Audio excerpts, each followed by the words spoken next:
Hello folks, Paul here, UK Rails and More. Hope you're all keeping safe and well.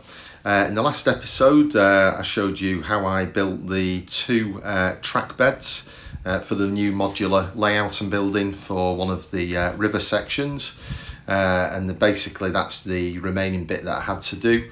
Was just, you see in that back section there, I just had to secure one of the track beds using the wooden plinths basically. The idea is that one day this will be able to all come apart into a 2 foot by 4 foot section and also a 1 foot by 4 foot section, and basically that will allow this modular layout to be placed into a loft. Prior to that, I'm going to be doing some garden running. I'm going to work out a system for doing that. So yeah, it's just a case of positioning these wooden plinths, and then this is the mainline section that basically I'm just going to glue onto there. So that won't be fixed at this stage. At some point I probably will fix that down to the actual board, but just for the moment I'm going to be building the river and stuff, so I needed to just keep these. So you'll see in a moment all of these sections will basically lift off these individual track beds. So yeah, it was just a case of gluing it and then using weights on this occasion. I've been using the G-cap clamps for certain things as well, and there you go. That's the overall look. So you've got the lower level main line, and then you've got the upper section. That line will go off to Preservation Railway and the Peak District.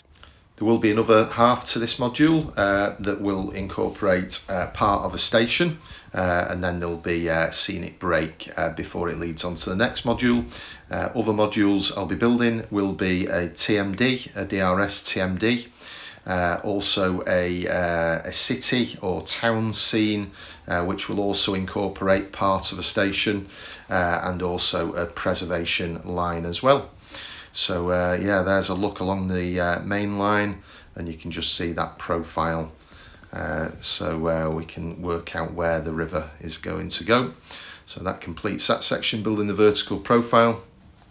And if you like the sound of that, stay tuned and I will bring you back for more when we look at building the river and incorporating that between these two different track beds.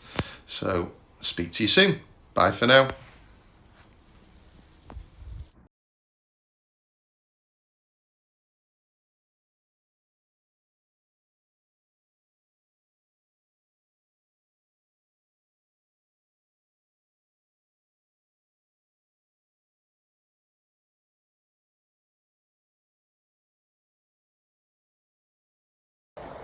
Okay folks, welcome back. I thought I'd just demonstrate here just how these different track beds come apart.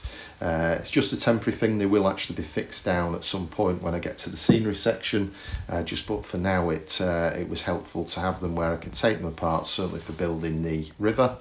For those not already aware, I've done a scenic inspiration video that covers this area of river in Heaton, Mersey, that has inspired me really to build this kind of double line crossing of a river. Okay, so the first question I had was how wide was the river at this particular point? Now, albeit I'm not making an exact prototypical replica, I thought it'd be helpful just to get some idea of the width of the river, just so that the general scene would look right. So to do this, I used Google Earth. There's a really useful measuring tool there, and it just gives you an idea. So yeah, just having a look at scale, 4mm to the foot for double O gauge, and then Google Earth on the measuring tool. That's that symbol you see there on the right. I chose the scale in feet and add a point, and then it allows you to scroll the map, and basically then you add another point, and it will give you the figure in feet, which you multiply by 4 to give you the figure in millimeters. Divide by 10 and it gives you the figure in centimeters.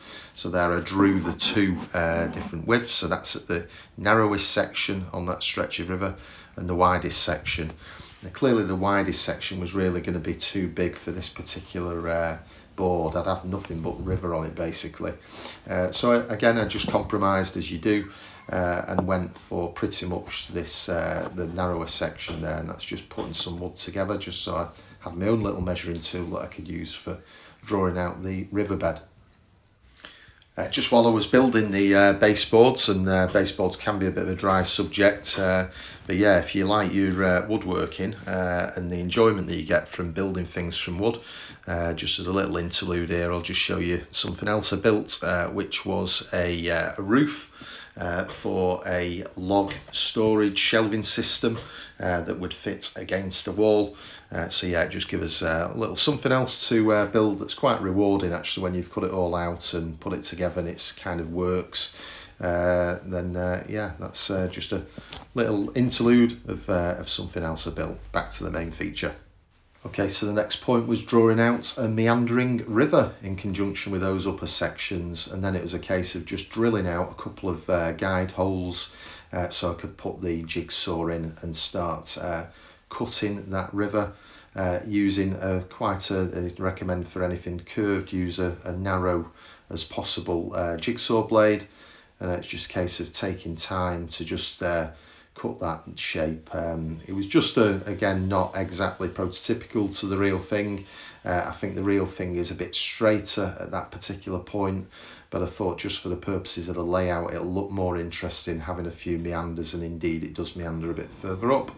There I'm just working out the where I'm going to actually cut the boards at the side, just thinking about structure as well. I didn't want to cut it too deep because I wanted to retain some of that rigidity as well, and again it was just a case of working it out and then drilling a couple of guide holes just to make the saw, so I can get that jigsaw in as well to cut that.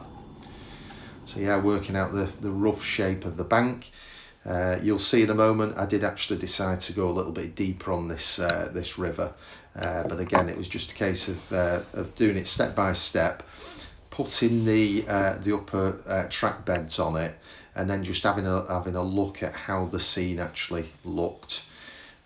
So yeah, you can see there I've just started to make a cut in that first board, and then starting to make the cuts in the side plinth section.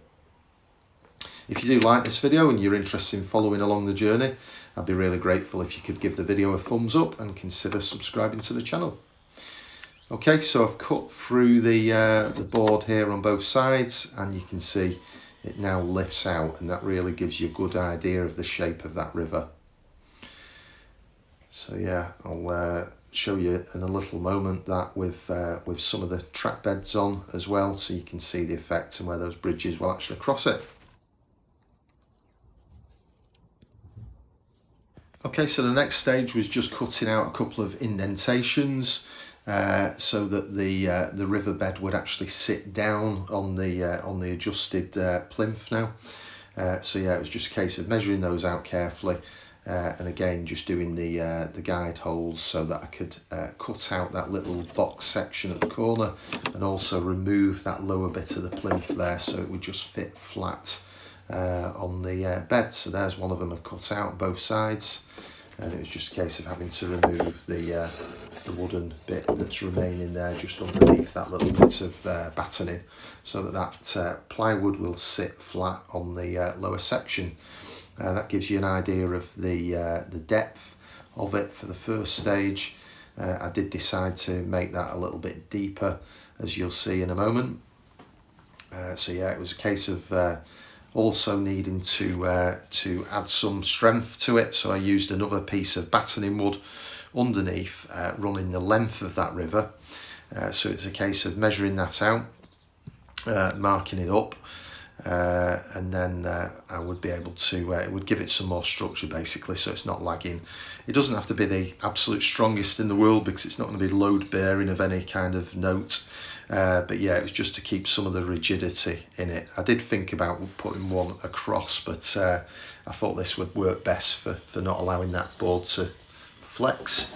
So yeah, just drew around the wood basically, measured out some reasonable spots to put the screws into, and then it was very much with this one a case of deciding to, once I've marked it out and I've drilled out the holes in it, I would also countersink in the holes. It would be a case of gluing it in position first of all.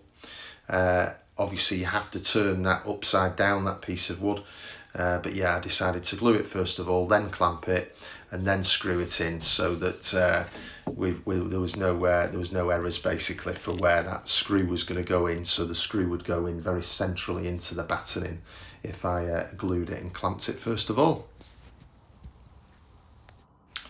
Okay, as per usual, it's just a case of clamping it and then just adding a bit of additional weight there. And then here's the overall look. So I basically put those two track beds on, so you can see how they're going to cross the river. So the upper one crosses the river at this point. The lower main line has just started to cross it, and that river will continue into the next half of this module, where that will complete the crossing of the river.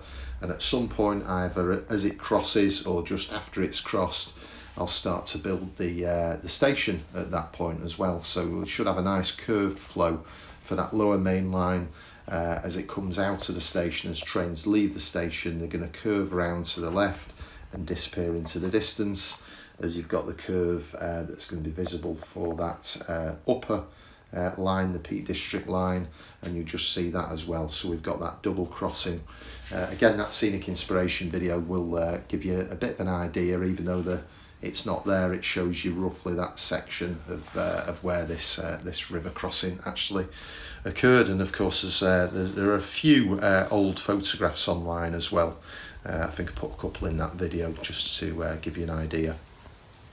But yeah, this is quite an exciting point of this build really, because once you've actually got the river cut and I've got those lines, I can start just taking a bit of time to think about how I'm going to do it, what kind of structures I'm going to use, and what bits are going to be sort of brick built or stone built infrastructure, what bit's going to be a steel or ironwork structure, and modern materials, and of course how the actual scenery is going to go into this position as well, where I'm going to build, if I'm going to build any roads through it, and where the embankments are going to be, and in particular on this stage as well, where the high ground is going to be. A bit ahead of the game really with this, but I was even thinking about anyone who's aware of Stockport and some of the red sandstone cliffs that you've got around there, whether to incorporate some of those as well as a possibility. Let me know what you think in the comments below.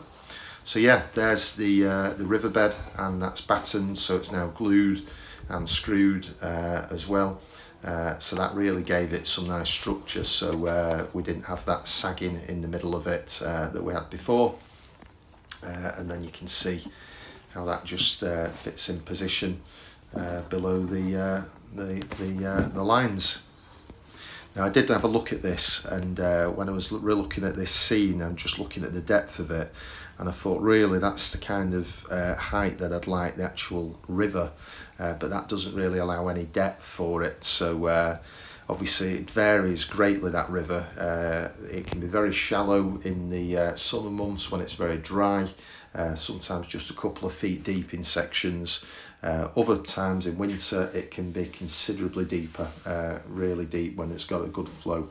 On this occasion I thought I'd make the river a bit deeper, as you'll see in a moment. Okay, so in the next couple of shots I've basically put the one of the other baseboards that I've got. So this is all going to just be one module, and as I say, I'll be making a few modules, but I've put this down as well just to see, given us an idea of scale of how much room we've got to play in with. At that section, the new board there, it will encompass part of a station. That's one of the plans that I wanted from the outset really. If you have a look at my planning videos, I wanted to really make best use of space, so with clever use of scenic breaks really. So I just want to have the lead into a station, but it gives you an idea of how that river could actually manoeuvre or meander around, and where that station's going to go as well. Okay, just while we're looking at this shot, obviously the station is going to be in that lower right hand side of the screen. A decision I will have to make at some point is the upper quarry line, whether I'm going to hide that behind a scenic break so it just gives the impression that it merges off completely out of sight, or whether I'm going to curve it round so that remains still visible in the background behind the station for the lower main line. So yeah, that will be something to think about and a decision to make. I'm conscious of not having lines all over the place unless the scene kind of dictates it, just on the idea really that less is more sometime. And also on occasions I'll just be having one line, single track line on view. For instance, the part of the Peak District line that I modelled there around those Buxton Wye Valley lines. Okay, so the next job was just making that river a little bit deeper. So yeah, it was just a case of marking it out, just bearing in mind the strength of the structure as well. But I thought that I could get away with making it a bit deeper on here. It will have a batten on the bottom as well. So yeah, it was just a case of hand sawing it out, and then again just making sure that I could cut along the bottom section there as well. I also had to indent the beam, the supporting beam that you can see there, just so that it would allow that to sit lower, so that the aim was obviously to get the hardwood piece on the top to sit very much flush as much as possible with the lower level. So here you can see it's a little bit raised, so you just take a little bit more off, and that will allow you to get it sitting nice and flat. But yeah, overall I was quite happy with this. I thought the depth, it just gives a bit more to play with. I can have embankments going up to the river. I can also, one possibility is I'll build in some a path along the edge of it, and then also some flood defences, which is very sort of prototypical now really in a lot of these big rivers. So yeah, it was just a case of screwing on that river bed in there. We've also put some glue on it, as you saw just a moment before, and get it screwed down nice and tight. Just one would do either side. And then again, that will also, with that central beam that goes across, because that sits on the other beams, it actually adds a bit of strength to the structure as well. So I was really pleased with that, the overall effect of it. There's just a view of it showing you how it sits underneath, where hopefully you can see how it just sits on the actual other baseboard. So it gives it a nice strong structure for the river. And then after that, I just did a few just other shots here, just to show you again with a couple of locomotives on it, just so you could see the look of the now new and improved, hopefully you'll agree, deeper river. These locomotives, the Colas Class 37, and I think the other one was the Sapper, the Railfreight Distribution. I've done both reviews of both of these locomotives, so if you'd like to check those out, please feel free to have a look. It's all on the playlist, so again, the scenic inspiration videos and the Peak Forest footage videos. If you check out the playlist, that will allow you to see the ones that aren't just visible on the home screen. So yeah, just having a good look at that now, and again, just allows me to sit outside, just having a think about how some of those different structures are going to go. Decision I've got to make next is whether to continue, which I think is probably more likely I will do, is continue the next half of this first module, building it structurally with the baseboards, and then after that I can start looking at doing some scenery and start working out how that landscape's going to go. If you have enjoyed the video, I'd be really grateful if you could give it a thumbs up, and if you'd be interested in subscribing, if you hit the notification bell, it will make you aware of any new YouTube videos that I produce. So yeah, just looking at it from some of the different angles now. So just trying to imagine how that bridge is going to work out with a higher bridge and the lower level bridge, and looking at the depth, just going right down so we can see how we can make some of this banking. I will be doing some banking where you've got that it goes down very steeply, looking quite industrial really, where you've got the iron structure or the steel structure running along the side, and then bits where I've got some nice gradual embankments going down, or river banks going down, where it's much shallower on occasions. So yeah, just have a final look in at these nice locomotives. Yeah, really is a nice livery, that one. I particularly like the Railfreight Distribution section liveries, and in contrast, look at how bright the Colas is. For anyone who's not already aware, it will be based primarily as a modern era with preservation line layout. So I can run some steam locomotives as well, and some old early diesels. But I'm also building up a collection of stock as well of some of the Railfreight Distribution and the BR Blue, so I can run some of those as well. Here's just a final little bit where we just have a look at the final aspects of that roof for the log storage facility. So yeah, I'd encourage anyone who's into the woodworking. It's very enjoyable. It's very relaxing to do, and it's quite rewarding when you've built something at the end of it. So I hope you've enjoyed the video. Thanks very much. I'll speak to you very soon. Bye for now.